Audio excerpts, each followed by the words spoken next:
Hello YouTube, how's everyone doing? It's Professional here.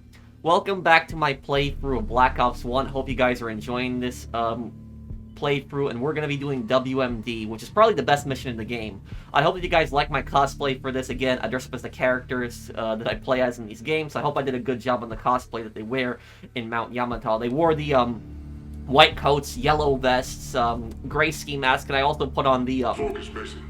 Try to remember. I put on the mountain goggles as like an extra, extra thing I would imagine them wearing, even though they don't in the mission. But anyways, let's do this, and I also have a lot of history to discuss on this part too, so let's do it hard in difficulty. You were captured by Dragovich a second time.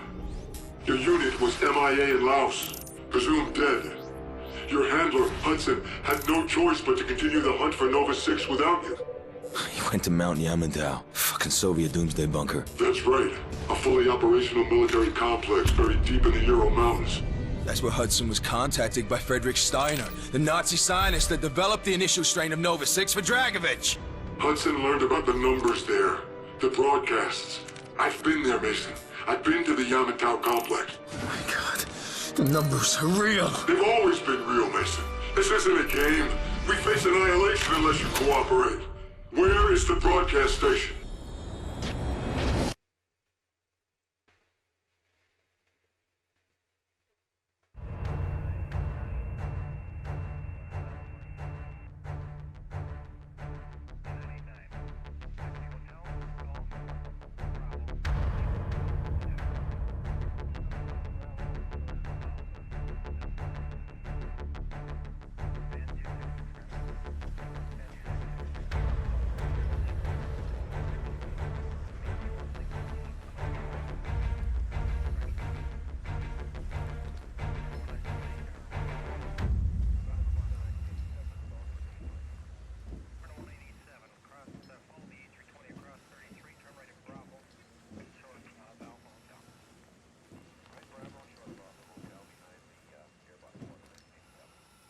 CAD, this is Big I-6 requesting takeoff. Big I-6, clear for takeoff runway 4. CAD, confirm refuel with KC-135 in Sector Bravo 69er. Affirmative, Big I-6. KC-135 is in the sector. They will meet you there. Big I-6, you have the sky. Copy, CAD, my sky. CAD, we are rolling. Copy, Big I. V1, check. V1, rotate. And we have velocity. Gear away. Gear away, check. CAD, this is Big I, we are away.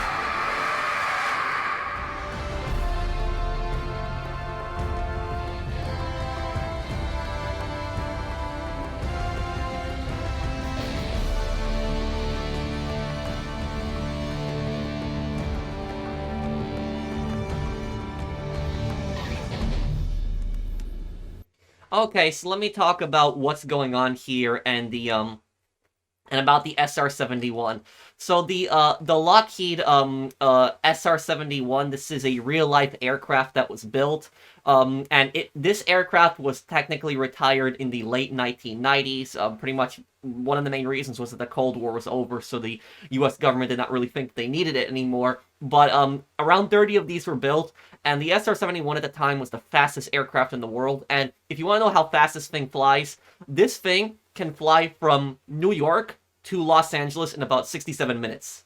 That's how fast this thing flies. I'm not a big plane guy myself. I don't know that much about aviation. I'm more of a history person. So probably people in the comments could probably tell me more about this aircraft.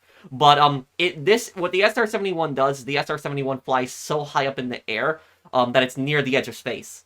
And that's actually why the uniforms that they actually wear, the pilot's gear, it's like they're wearing spacesuits, because they're basically just so high up in the air. They're pretty much at the edge of space. And if you look at what they had in Black Ops and you compare it to the real-life spacesuits, the Black Ops spacesuits are very much based on the real-life suits. But anyways, this aircraft, what this aircraft was used was for reconnaissance. It would fly up very high, and it would fly very high and very fast, and any enemies could basically not catch up to it. They couldn't even fly as high as it, and they couldn't shoot it down. And it was meant to take, pictures, reconnaissance of enemy locations. Now, the SR-71s, these flew over the Soviet Union. They flew over Cuba. They flew over North Vietnam during the Vietnam War, and the North Vietnamese had tried to shoot them down. But even though they fired over 800 missiles at these, they never were able to shoot down even one of these. So they tried really badly to shoot them down. The Soviets started giving them SAMs to shoot one down, but they couldn't even do it. Now, about the SR-71, to talk about the SR-71's history, we have to talk about why the SR-71 was built in the first place. The SR-71 was built as a successor to the U-2 spy plane. The U-2 spy plane was a spy plane that the U.S. had used previously beforehand, and what happened was, in 1960, there was the U-2 shoot-down incident. Now, what exactly happened with the U-2 shoot-down incident? The U.S.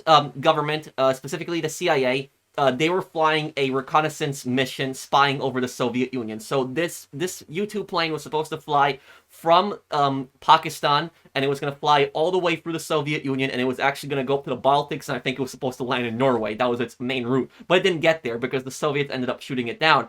And what happened was, at the time, the U.S. did not think the Soviets could actually shoot it down, but the Soviets actually had more advanced missiles, and they were actually able to shoot down the U-2 spy plane. Now, what happened with the U-2 spy plane? The guy who was actually flying the U-2 spy plane was Francis Gary Powers, and he actually got captured when the U-2 spy plane got shot down. Now, about Francis Gary Powers is he was technically a civilian at the time. He was former Air Force. I think he was captain in the Air Force, and after ending his career in the Air Force, the CIA recruited him as a civilian contractor, and the CIA were giving him this task to fly the U-2 basically over the Soviet Union and take pictures, it had a camera at the bottom of the plane. Now, one of the reasons the CIA probably chose a civilian for this mission is so that they could deny responsibility, because it's a lot easier to deny it if it's a civilian versus an active duty member. Yes, Powers was in the Air Force in the past, but at that time he was a civilian. So that's probably one of the reasons the CIA chose a civilian for the mission. But anyways, when the plane was actually shot down, the Soviets had dispatched jets to try to catch up to it, and they weren't able to reach its height. One of the Soviet jets was actually shot down by their own missiles, and actually one of the pilots actually died pursuing the U-2. But the U-2 got hit. The U-2 didn't get hit directly by the missile. The missile exploded near the U-2, sent a bunch of fragments towards it, and the U-2 was going to go down. Now, at this point, Francis Gary Powers actually did not use the ejection seat in the U-2. Now, why didn't he use the ejection seat? The U-2 spy plane that he was flying, it had a self-destruct sequence, and the self-destruct sequence was supposed to destroy the sensitive parts of the plane, like the camera and other things from being captured. And there was a button to press. Now, Francis claimed that he didn't have enough time to press the button, but it's most theorized that the reason that he didn't push the button, a lot of people think, is because Powers believed that if he pushed that button, the entire plane was going to explode. That's what a lot of people believe. Because the idea was that the button wasn't supposed to kill the pilot. The pilot would still been able to eject. But he was probably scared that the entire plane would blow up. That's probably why he didn't hit the button. Now, the reason that the entire plane would probably blow up without telling the pilot is because the CIA doesn't want anything captured, including the pilot itself. So would they kill their own pilot? Yes, I think the CIA would kill their own pilot. I think they would. So that's probably why he didn't hit the button. That's probably the real reason. And the thing about Powers is Powers did not even use the ejection seat. He actually opened up the I don't know the part in the plane. Somebody tells me in the comments the hatch, where the window is, where you get in the cockpit. He opened that up, and he actually just jumped right out of the plane. So he didn't even use the ejection seat. He jumped out with his parachute. The reason that he didn't use the ejection seat is because he was probably scared that the plane was going to explode. He probably thought that there was a self-destruct sequence that was wired to the chair. And from what I was able to find, I wasn't able to find direct confirmation whether there was a self-destruct sequence linked to the chair or not. That's more speculation. But me personally, the experience that Powers has flying aircraft and the fact that he would work for the CIA, he had good reason to think that there was a self-destruct sequence linked to the ejection seat. That if he ejected, that he'd die with the plane too. And so yeah, there's a reason not to trust the CIA. So Powers was right to jump out without using the ejection seat. Some people say he didn't use the ejection seat because he was too high up in the air, but my personal theory and what a lot of people think is that he didn't use the ejection seat because he thought that there would be a secondary explosive that would basically blow up the entire plane. So the CIA would not want anyone caught. And the thing is, the CIA actually believed that he was dead. When the plane was actually shot down, they thought that he was dead, which adds more to the theory that there was actually a self-destruct sequence linked with the plane specifically. Now, Powers also had a poison capsule that he could have taken, or a poison pin. It was some form of poison that he would inject into himself, and he didn't deploy it. What Powers basically said later on, he said the reason he didn't use the poison was because he lost it during the during his parachute descending down.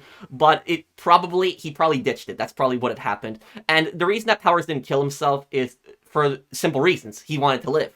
You know, at the end of the day, everybody wants to go back and see their family and their kids, and there was a chance that if Powers could survive, you know, he would take it. And Powers later said that he was trying to escape. He would have tried to escape from the Soviet Union, but he didn't even have a chance to escape. The second that Powers was actually crash landing, he was caught immediately by the Soviet military. So he didn't even have a chance to try to escape. He was surrounded and caught immediately. And what happened was later on, the mass media, they actually attacked Powers, and they called him a coward, and they were slandering him, saying he should have killed himself, he let himself get captured, blah, blah, blah, this. But it's like, come on, seriously? Like, literally, everybody wants to go home to their families at the end of the day. So, like, it's like, those for those reporters that were attacking him and saying he should have killed himself, if those reporters were in that exact same situation, they wouldn't have done it, I guarantee you it. So, everybody wants to go home to their family and their kids. Just because he didn't kill himself doesn't make him a traitor to America.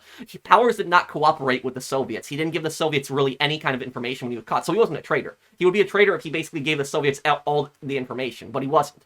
The only thing that Powers really did, he acknowledged that it was a CIA mission, and what he did was he apologized to the Soviet government. So there was basically a public trial. The Soviets had revealed that Powers was alive. The U.S. government thought that he was dead. The Soviets revealed later on that Powers was alive, and they basically forced him to apologize publicly, and that's how this whole thing came to light, and it basically made the U.S. look really, really bad at the time. Now, Powers did this basically to save himself, but Powers was actually given 10 years in prison, 3 years in prison, and 7 years in a gulag. That was basically Powers' punishment, which he probably would have died in the gulag. He probably would not have survived in the gulag.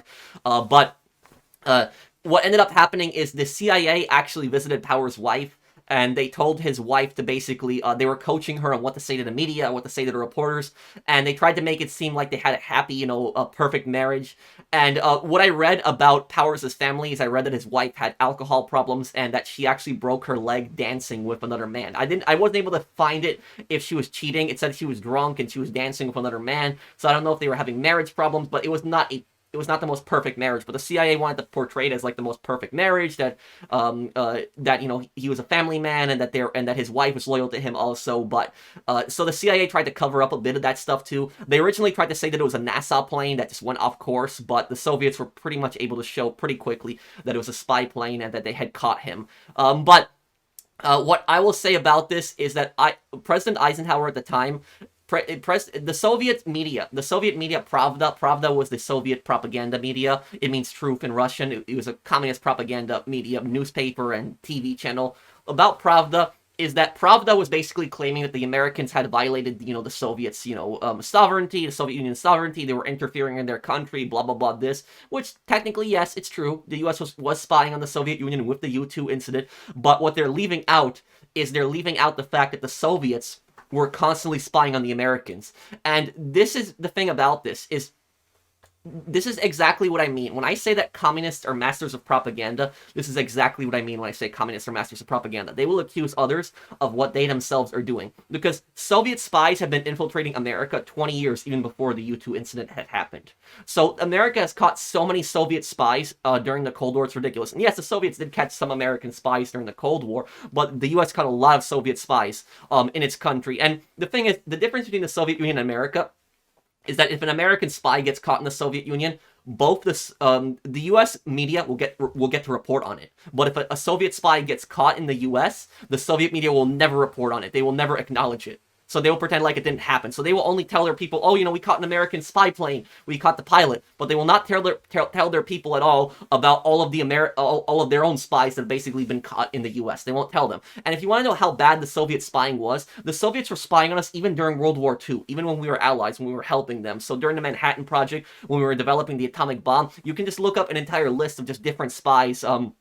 Klaus Fuchs, you know, German-born physicist who was actually spying for the Soviets. You had Theodore Hull, an American physicist, provided Soviets with information about the plutonium bomb.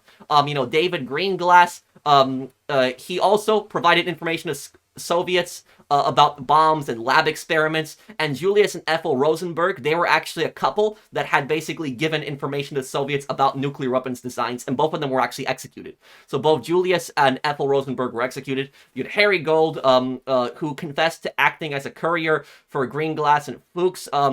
George Koval, an American-born son of Belarusian immigrant family who returned to the Soviet Union. He infiltrated the U.S. Army and became a radiation health officer in the spectral engineering detachment. And then you had the Venoma Project, U.S. intelligence project that decrypted Soviet communications, revealing the identities of many Soviet spies, including those involved in the Manhattan Project. So the point that I'm getting at right here is that the Soviets were acting like this was just a one-off thing. They were acting like it was only the U.S. who spies on them. It was the Cold War. Literally, it was the Cold War. And honestly, who cares if the Americans were spying on the Soviets? Because the Soviets were spying on the Americans. So literally, it's both sides were spying on each other. It was the Cold War. Everybody was spying on everybody.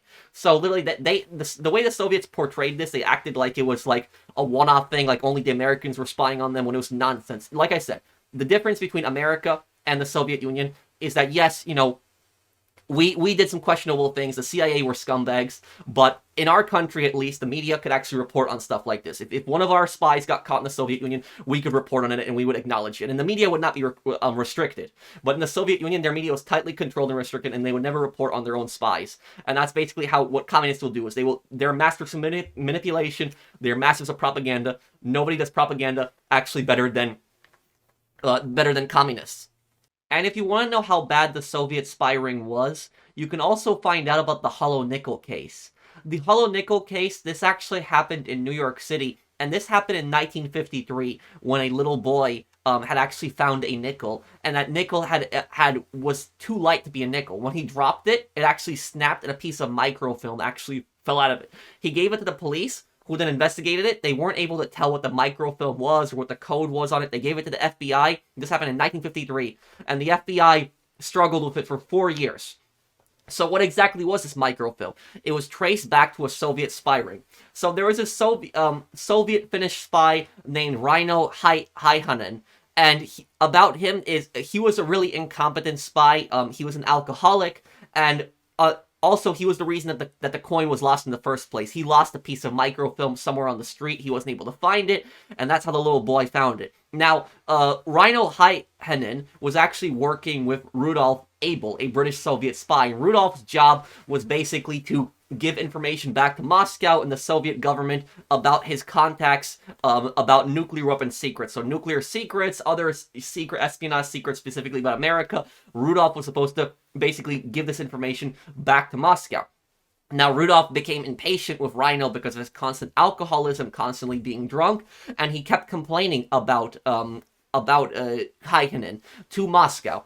And what happened was Moscow listened and they recalled him, and they told him that you're coming back to the Soviet Union.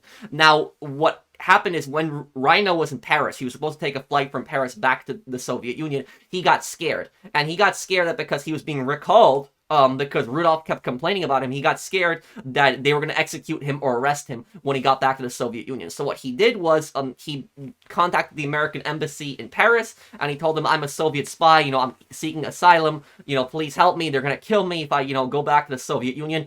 And he gave the U.S.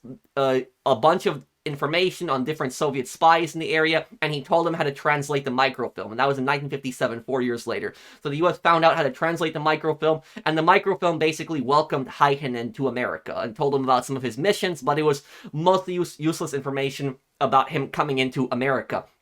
Rudolf, on the other hand, this exposed Rudolf, and the U.S. knew who Rudolf was. And about Rudolf was using a dead Lithuanian man's passport. I think that the Lithuanian man actually died from a sickness, but Rudolf was basically pretending to be him, and he pretended to be a photographer, which is why he thought that by pretending to be a photographer and having a lot of camera equipment in his apartment in New York, that nobody would suspect him, and the U.S. ended up arresting him. And about them is that the Soviet Union demanded that Rudolf Abel be traded for Francis Gary Powers, and they both traded each other at Checkpoint Charlie in East Berlin, and that's how Powers basically got out of Soviet custody. He was exchanged. When Powers got back to America, the U.S. considered court-martialing him, but didn't in the end. and he was treated really badly by the media.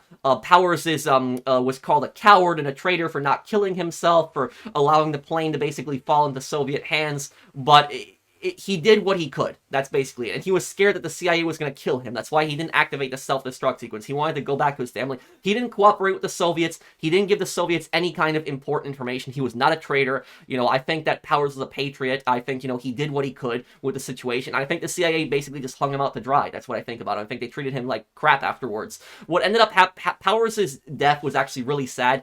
Powers died 17 years later after the U-2 incident. He died in 1977. What happened was he got a job for a news company flying helicopters for them, and he was flying a helicopter with his cameraman, and what happened was that helicopter, the fuel gauge was actually broken in it, and it was previously repaired, changed with a different fuel gauge, and Powers was not told about it, and apparently I think he didn't know how to read it, or there was some kind of problem with the fuel gauge. The helicopter was running out of fuel. He was trying to land the helicopter in a field, but he saw a bunch of kids playing there. He didn't want to land in the field and endanger the kids. He tried to land a little bit further away. The helicopter flipped, and he and his cameraman died. So he didn't want to land in a field full of kids. And then people demonized Powers as, being like this, this traitor and this coward who didn't kill himself in the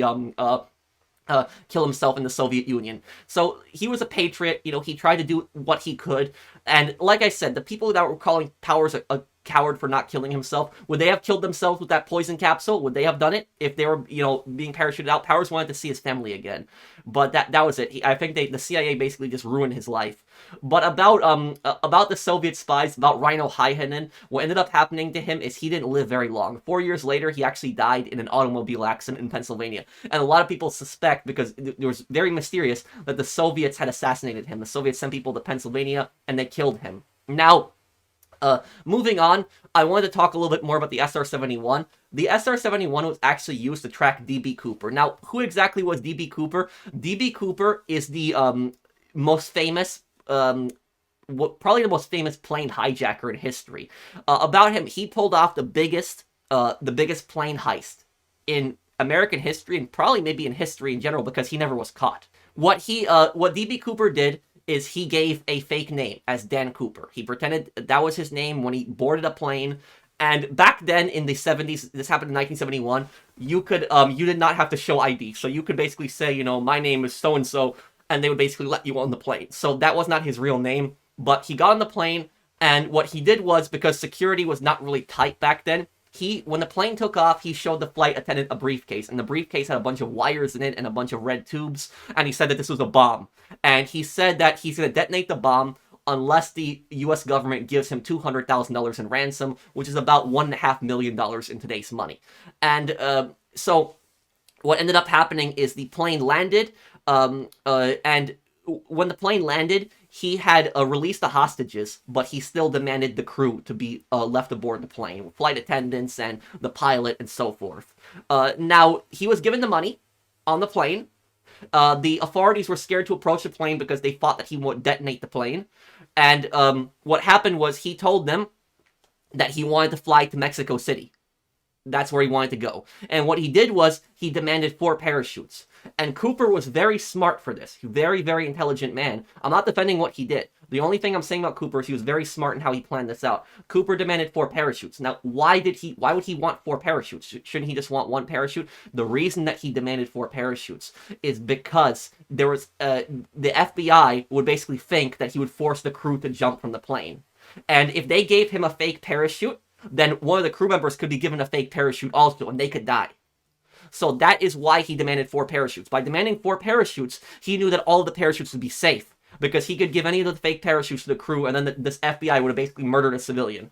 So that is why he requested 4 parachutes, to make sure that they gave him a good parachute. What happened was, en route to the flight over Washington State, he actually opened up the back cargo hatch of the plane, and then he jumped out with the money. And he jumped out with the money and the bomb. But a lot of people to this day suspect that it wasn't really a bomb. They don't think that it was actually a bomb that he had on the plane, that he was all just bluffing. It was just a briefcase with a bunch of wires that he tried to make look like a bomb. But anyways, what happened with D.B. Cooper is he was never caught. Never.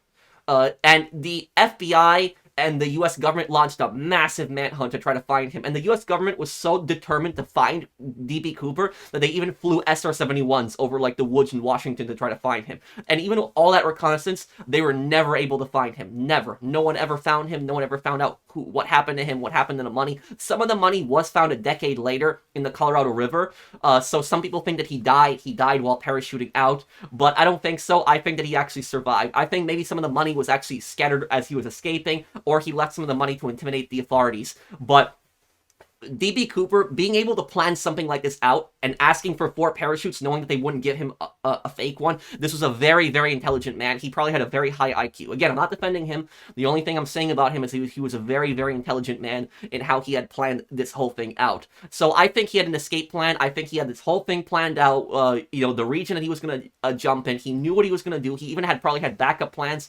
He was never caught. I think he survived. Is he alive today? I don't know. Probably not. This happened, over 50 years ago. But I think he did survive, and I think he did escape with the money. He was the most famous, the most famous guy who did a plane heist. The most famous plane heister in history. And got away with it, never caught. Not even the SR-71 could catch him, could find him. So that's what I'll say about DB Cooper. Now, I wanted to say one other thing about these Soviet spies. Remember how I said that that the communists are basically masters of propaganda about how they will accuse others of what they are doing themselves? Was the U.S. spying on the Soviet Union? Yes. But they leave out the fact that they were spying on the U.S. as well. They were making it seem like only the U.S. was spying on them.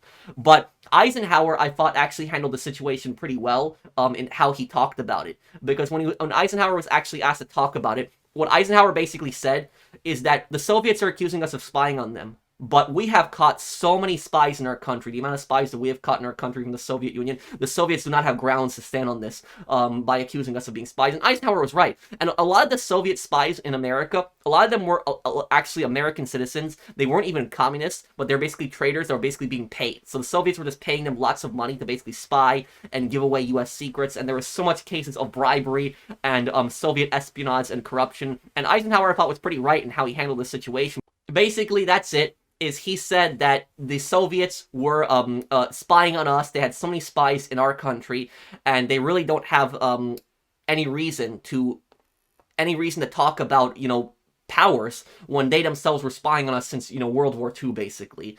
But that's basically it. Is that, like I was saying, is that it was the Cold War, everybody was spying on everybody, but the Soviets were making it such a big deal that the U.S. was spying on them when they were doing it to the U.S. for a very, very long time as well. But anyways, moving on here, I want to talk about Mount Yamantau. Mount Yamantau, where you're going to see this mission right now, this is actually a real place in the Soviet Union and modern-day Russia. So yeah, it's a real location. Now, Mount Yamantau, this is a pretty high mountain. The mountain is roughly a mile high. The mountain is located just a bit north of the Kazakhstan border.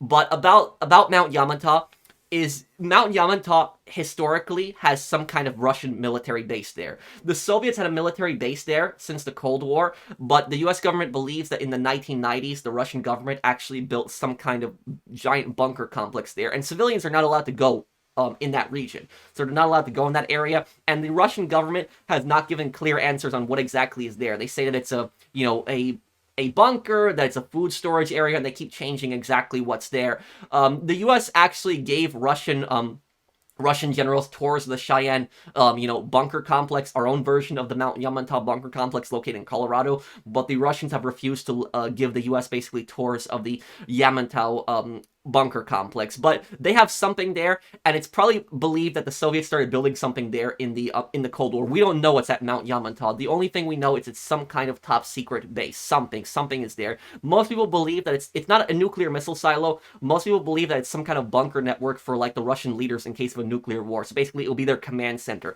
in case of a nuclear war. That's what most people theorize specifically about Mount Yamantau. I know that Mount Yamantau is also in the Metro games. If you play the Metro games, which are like apocalyptic games in Russia, it's also in Metro Exodus, I believe it is. There was some kind of top secret Soviet base in the game there. But that's basically it. Mount Yamantau, it's a real place. It's a real mountain. It's restricted generally to the public. The public is not allowed really to get within range of that, and the Russian government really doesn't want to talk about it. There's some kind of secret bunker complex there, but we don't know exactly more about it than that. Attack, CP. About how the SR-71 does reconnaissance, again, guys, I'm a history person, but I don't know much about aircraft. Anybody tell me in the comments, is this realistic, and the SR-71 really, like, spot troops and like, help troops in, like, a mission like this, or is this just, like, more for, like, the game? Affirmative. I got him. Kilo 1, this is Big Eye 6. I have you on the TRP. Roger. Roger that, Big Eye 6. We have zero visibility on the ground. We need you to guide us to the comms relay. Kilo, you need to move east. We got it, Big Eye.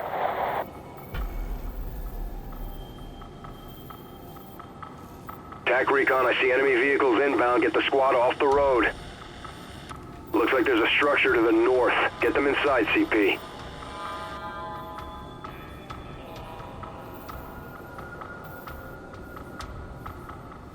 What's really cool with this Passing by mission, the how house. it switches from air to ground. Wait, no. Enemy has stopped in front of the house.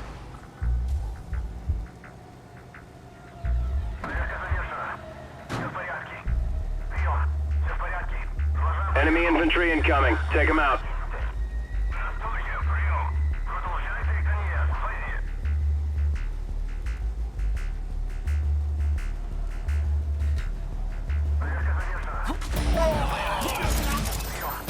Flashbang!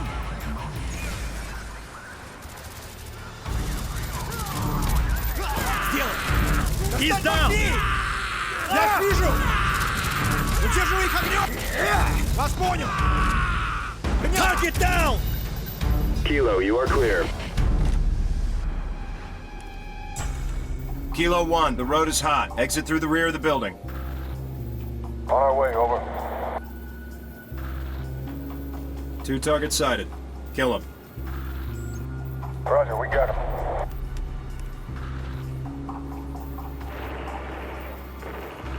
Good job, Kilo. Roger that. We're moving.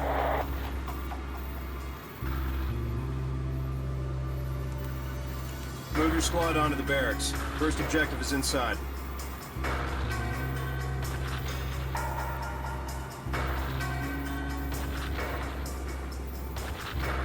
Roger that, Big Eye. CP, I see a large patrol inbound. Kilo, stop and drop. Holding position. Confirm, Kilo 1, you're out of sight.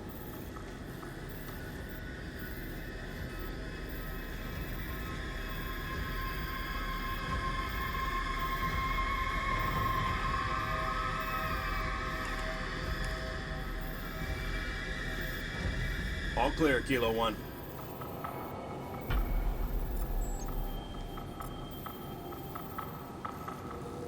Coming up on the barracks. Multiple targets inside. Breach and clear, Kilo 1. It's gonna be good. Big Eye. Огонь в направлении! Enemy down! Вот они! Nice shot! Вот! Делаю! Держись, товарищ! Много целей! Я вижу! Это я! Он у меня прицелен! Я их вижу! Головы гранат к бою! Да я его накрыл! Да не так! Понятно! Вот они! You're in the clear. Nice job.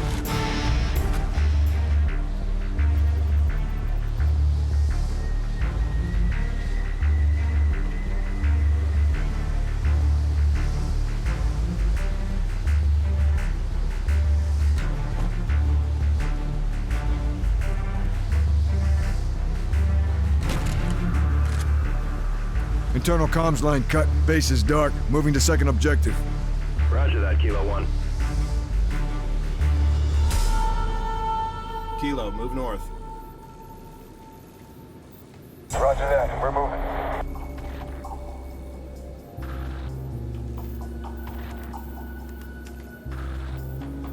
We got it, Big Eye. Kilo 1, we have infantry inbound. I count at least 6 targets. Too hot. Stop and drop. Stay out of sight. Jason Hudson led the attack on Yamantau. 20 degrees below zero.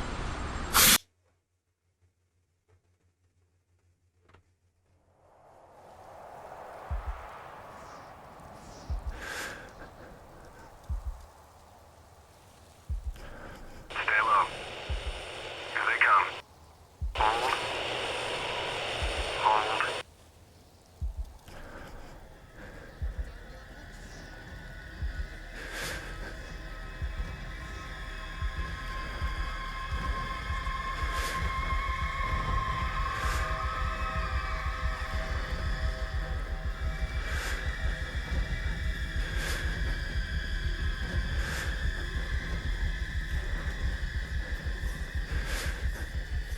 what I find really weird about this mission is More soldiers are on their way. Get to that guardhouse. why are the Soviet Spetsnaz using French FAMAS rifles? That's what I find. It makes no sense about this mission. Halt. Don't move.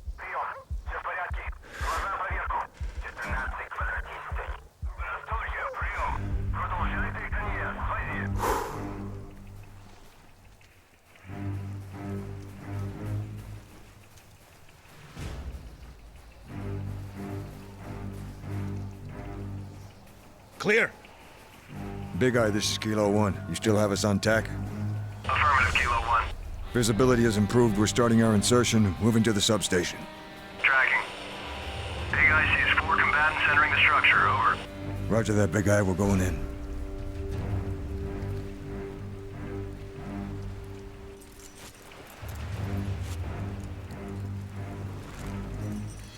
Power relay's just below us. 4 targets. Then let's go.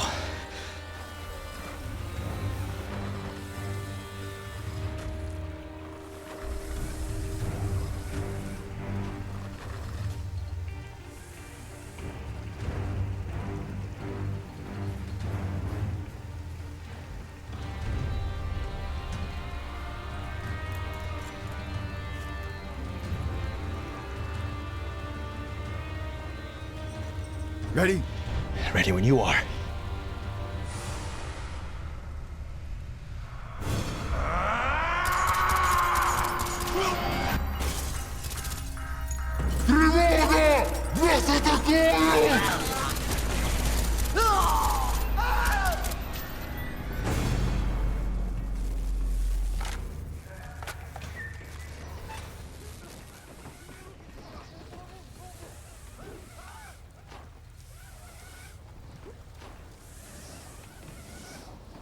Big Eye, this is Kilo 1. We've taken the substation. Understood. Recalibrating focal spread. Okay, we have Comstat on tack. Proceed to next objective. Main facility's located at the base of the ridge. If we're gonna find evidence that Nova 6 has been weaponized, it'll be there.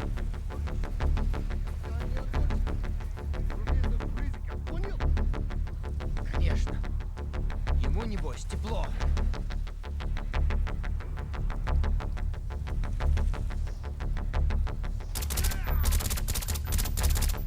Kilo 1 approaching the objective. Roger that, Big Eye. We're going in. Kilo 1, you have multiple targets inbound to the Comstat. Roger that, Big Eye. Hudson, we need to keep this quiet. Use your crossbow. If we get heat, switch to explosives. 1 target patrolling outside the shed. 2 more inside. 2 more by the truck on our right. 1 more in the right gantry. Okay, move in.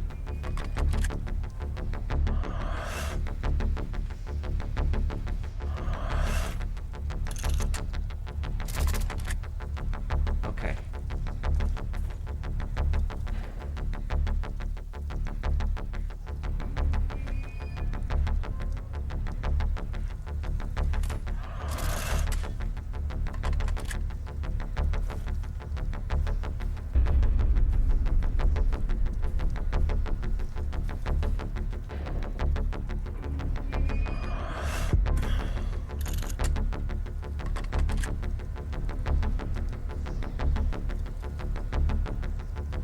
In reality, though, I'll tell you, crossbows are not silent weapons. That's just something you hear from movies and games. They're not as loud as a firearm, obviously, but a crossbow, you're gonna hear the string slam forward.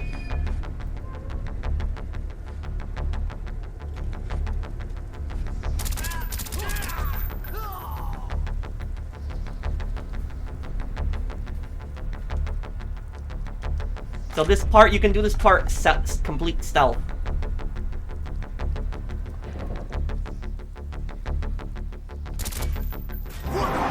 Shit! They've triggered the alarm! Great, got caught here. Okay. Kilo, 2 targets just entered the power room. Roger that, Big Eye. We're doing really good, though. Shoot the hinges!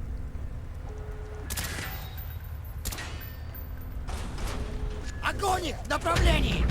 Good job, Kilo 1. You have control of the perimeter.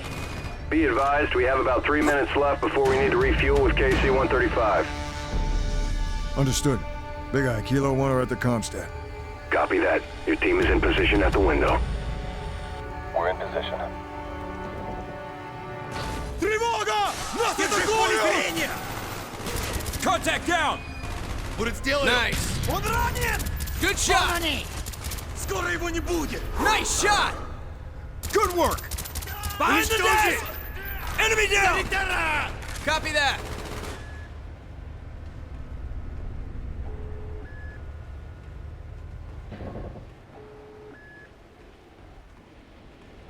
Kilo 1, you have multiple targets inbound to the Comstat.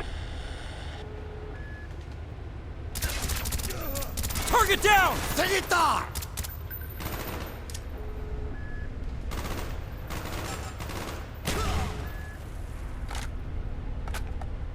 Ой, санитара! Сюда! Он мой! Понятно! Кибера! Зрения! Нужен доктор!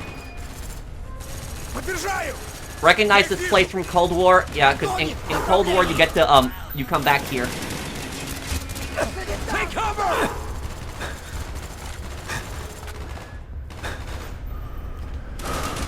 Get the cover! Удерживай их огнем! Вот туда! Много целей!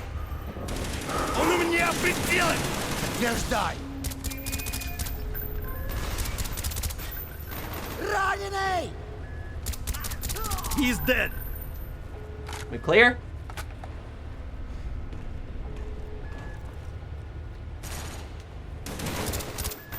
Он мой!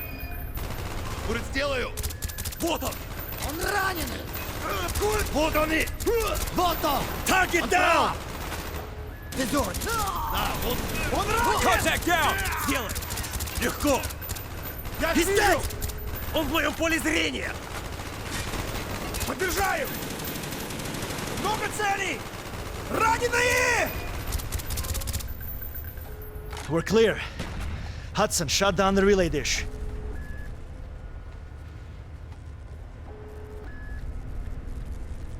So remember what I said about Mount Yamantau, it's the Hudson, belief that it's some we kind need to of find the relay switch. secret Russian bunker there, but in real life, it's some kind of Russian military installation in real life, but in the game the story is that it's a, it's being Come on, used for Hudson. Nova 6. We need to get moving.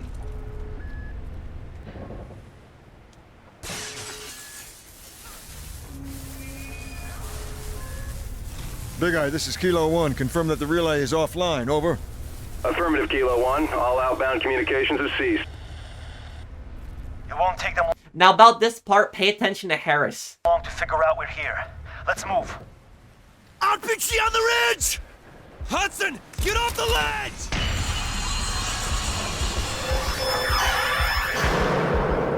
We lost Harris! Avalanche! Now that guy, Harris, you might not believe me when I tell you this, that guy actually survived. You don't see him again in this mission. He actually got captured by the Soviets after he fell, and he spent 30 years in the Gulag, but he was released when the Cold War was coming to an end, when the Berlin Wall came down. You can find that out in Call of Duty Cold War. Bowman's son is actually interrogating him. Hudson, run! Run! Go, go, go!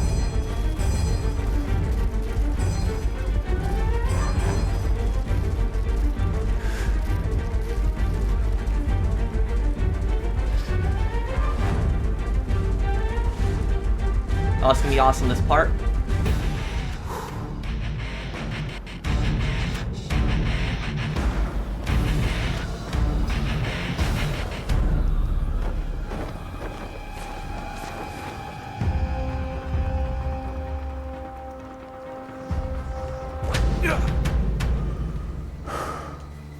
Shit! They've already started clearing house. Move!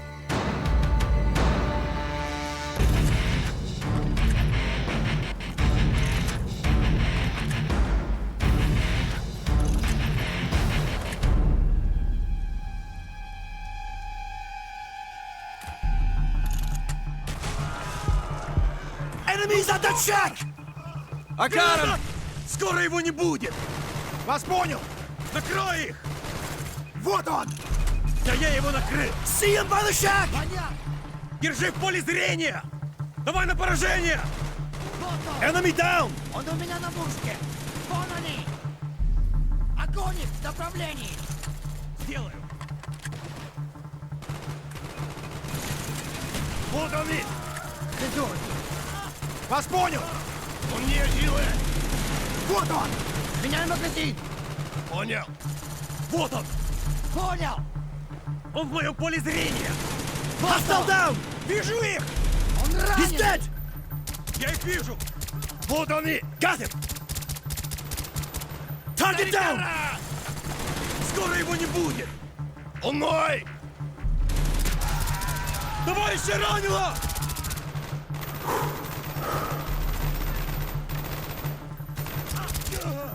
Got an MG in the tower! Into the building! Here! Много целей! Он у меня на мушке! Вас понял! Будет сделаю! Удерживай их огнем! Вот они! Ёб твою мать! Легко! Санитар, сюда! Hostile down! Не высовывайся! Мы сейчас! Target down! Он в моем поле зрения! Я их вижу! Сделаю! Головы гранат к бою! Вас понял! Вижу их!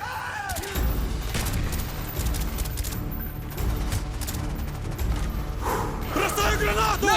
Скоро его не будет! Быстрее надо! Товарищи, у нас раненые!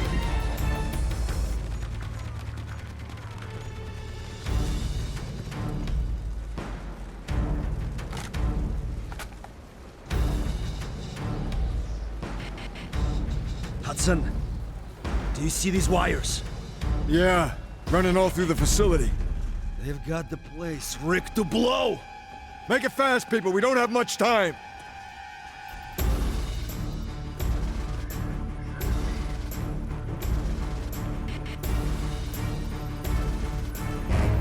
Steiner's not here. It's locking down! What is that? This is Friedrich Steiner. He's jamming our radios. He knew we'd be here. We're on camera, he's watching us. Dragovich is burying everything and everyone connected to Project Nova. I am sure I will be next. What do you want?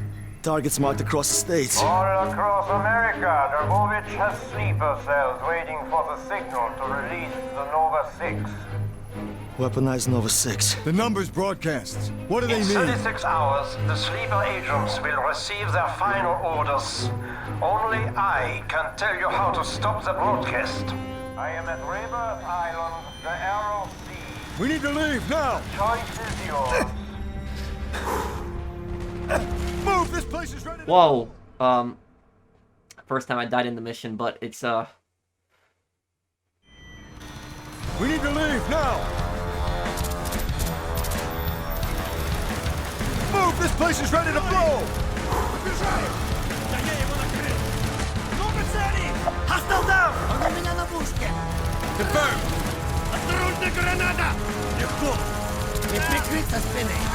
Good shot! Стреляй! Скоро его не будет! Удерживай их огнем! Вот они! Огонь их в направлении! Contact down! Copy that! Подбежаю! Он у меня на мушке! He's dead! Вас понял! Nice! Утверждай! Много целей! Вижу их! Вот туда! He's dead! oh, that machine gun that got me earlier. Санитар, сюда! Он прав! Got him!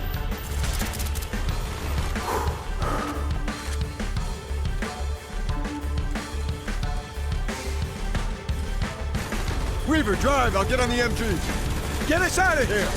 Блять! I have to hotwire it. Make it fast. They're all over. I need a minute! We don't have a minute. Don't release the trigger on this mission, just stupid keep piece of shit lag. shooting. The gun never overheats or runs out of ammo. Он не жилы! Вот они! У нас раненые! What are we waiting for, Weaver? No fucking mountains coming The down. avalanche is coming, you can see it, yeah, there. Nearly there! Got it! Hit it! Go! Go! The avalanche buried the entire base, but Hudson and Weaver made it out alive. It was almost over, Mason.